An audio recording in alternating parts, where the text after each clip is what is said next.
жаңа әлгі пайғамбар саллаллаху алейхи вассаламның 3 қыз тәрбиелеген адамға, 2 қыз тәрбиелегенге де, 1 қыз тәрбиелегенге де салиқалы, саналы қылып, жақсы қылып тәрбиелеген адамға жәннат деп айтқан дейді я. Соны айтып едім, мынарда тағы бір әңгіме туып жатыр. Әңгімеден әңгіме туады. Мен айтып жатырмын.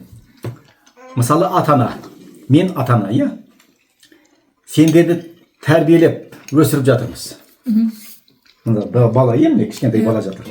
Осыны міне бота күндіз түні емізіп, қанша рет астына ауыстырып, иә, еще күндіз бойы үйге қызмет етеді деген сияқты ғой, әйел адам. Сонда бала, ата-ананың балаға қараған сауабы жоғары ма? Дәрежесі. Әлде бала енді ата-анасы қартайғанда оны бағып қағады ғой. Бала ата-ананы қараған сауабы жоғары ма? Түсіндіре алдың ба? Иә. Қайсысы деп ойлайсыңдар? Мен ойлаймын, бала ата-анасына қараған. Қартайғанда, иә? Иә, қартайғанда. Сіз не дейсіз? Ата-ананың баланың қараған. Сендер не дейсіңдер? Тоже баланың ата-ананы қарағаны. Ата-анасын, иә, қартайғанда. Сіз немен дейсіз? Мен ойлаймын, баласын қараған. Баласын қараған. Баласын. Ал неге? 2-де 2 болып тұр. Енді қараңыз, ол ата-ана баласы туған кезде ол бәрібір ата-ана инстинкті болады да. Ол баласына бәрібір тәрбиесін береді, ол махаббатын береді. Ол жынды біреу болмаса енді ше. Ден дұрыс болса. Дұрыс қой, любой ата-ана. Сауабы көп, дәрежесі көп дейді. Жалпы. Қайсысы сонда? Сен баланыкі деп тұрсың, иә? Бала ата-анасына қараған. Иә, а уже бала өскеннен кейін ол уже өзінің ақыл-есіне, уже тәрбиесіне байланысты да уже. Ал сендер неге айтып отырсыңдар енді? Бала керісінше ата-ана балаға қызмет еткен. Өзінің баласын қараған ба? Неге? Біз айтамыз ғой, үлкенге құрмет көрсетіңдер. Тәрбие береді өйткені. Тәрбиелейді, қанша ұйқысын төрт. Енді сонда сен ата-анаға қараған немен? Ол ауырып жатыр.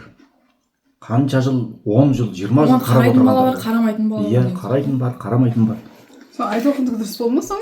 Сонда енді неге сендер? Айтоқын өзінікін ашып түсіндір. Екеуі де Сендер сауапты. түсіндірсеңші. Жоқ, біреуі Көбірек па? биік тұрады. Жаңағы айттым ғой. Иә. Ұл мен қыз екеуі мысалы, екеуі де болмаса өмір жоқ қой. Иә. Бірақ пайғамбарымыз саллаллаху алейхи вассалам неге ұл деп айтпады? Неге қыз деді? Бір қыз тәрбиелеп өсірген, жақсы қылып өсіргенге де жәннат деді. Неге айтып отыр енді? Неге ұл деген жоқ? Бұл жерде сыр бар. Сөйтсе, немене дедік? Қыз жат жұттық. Қызды мен өзім үшін емес, Өзге үшін. ел үшін, өзге отбасы үшін тәрбиелеп береді екен. Одан маған қалың мал алған болмаса, берсе, Сауаптар. басқа көп нәрсе келмейді. Иә, бірақ Құдайдың алдында біз үлкен дәрежеміз болады екен. Сауап деп айтамыз. Ал жаңағы ата-анаға қараған ба, әлде ата-ана балаға қараған ба? Қайсының? Екеуі де жақсы. Мынау деп айтпаймыз ғой, иә? Иә. Қарамай-ақ қояйық, ай деуге болмайды. Бала тумай-ақ қойсам болады деген сияқты. Әр балаға Құдай көмектеседі. Ал мен жауабын айтып берейін. Жоқ қой, иә, дұрыс жоқ. Дұрыс айтпадым. Мен неге мына әңгімеден кейін мынаны айтып отырмын? Неге? Сөйтсе, ал қараңыздар. Мен ата-анама қарайды екен. Мысалы, Аллаға шүкір, өзім әке-шешемді мысалы 90-ға кеп кетті деп айтайықшы, иә? Негізгі таза жыл санағанына. 90-ға кеп кеткенде мен оны Алланың разылығы үшін деп бағам, міндетім деп қарайын ба, айту қарадық, иә? Оны Алла біледі. Бірақ сөйтсе дейді. Негіз сендердікі дұрыс. Сауап қайсынікі? Баланың, ата-ананың балаға берген, баланы қараған тәрбие несі, сауабы көп екен. Өйткені көп. Бұлай айтқанда. Неге? Ата-ананы қараған сауап жоқ па не? Деп айту мүмкін. Ол да енді есепсіз деп айта аламын мен, иә? Бірақ неге жаңағыны салыстырғанда ата-ана балаға қарағаны жоғары тұрады? Сөйтсе, мен әке-шешеме қарасам, қартайған кезінде 80-90-ға келгенде, менің ниетім қандай болады екен? Әй, қашанғы осылар жүреді дейсің? Аяусатпен ба? Бір 10 жылы қалған шығар. 5 жылы қалған шығар. Білмеймін ғой, иә? Мен сөйтіп қарайды екен ғой. Енді мен айту олар енді дүниеден өтеді, мәңгілік ешкім жоқ деп қарайды екен.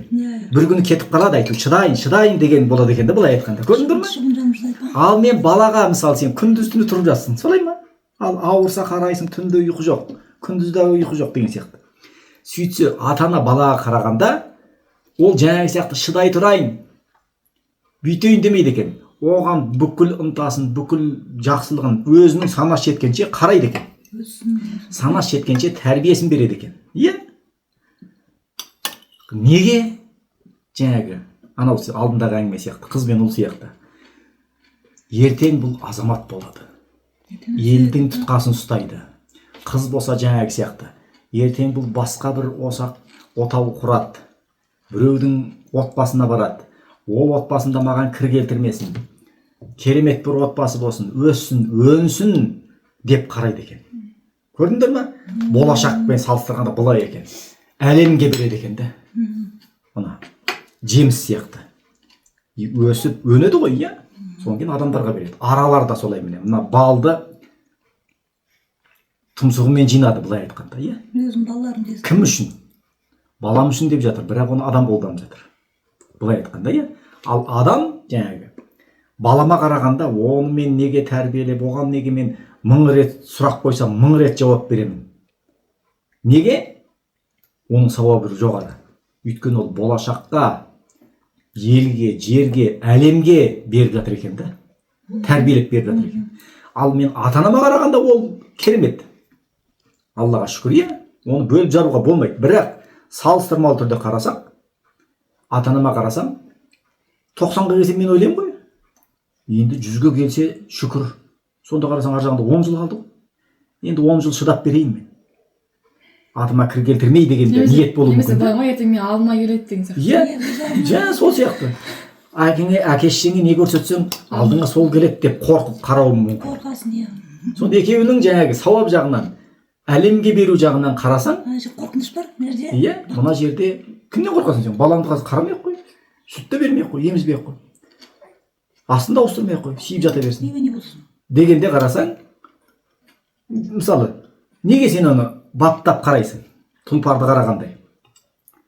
Дені сау ұрпақ болып өссін. Алқамасын. Елімнің керегіне жарасын. Қазақтың бір туын көтеретін ер азамат болса, бір азамат болсын. Қыз болса, қазақтың бір керемет бір отбасын бала шағалы болсын деп тәрбиелейді екенсіз. Көрдіңіздер ме? Сондықтан бәрі керемет. Бірақ салыстырмалы түрде баланың тәрбиесі керемет болып шығады.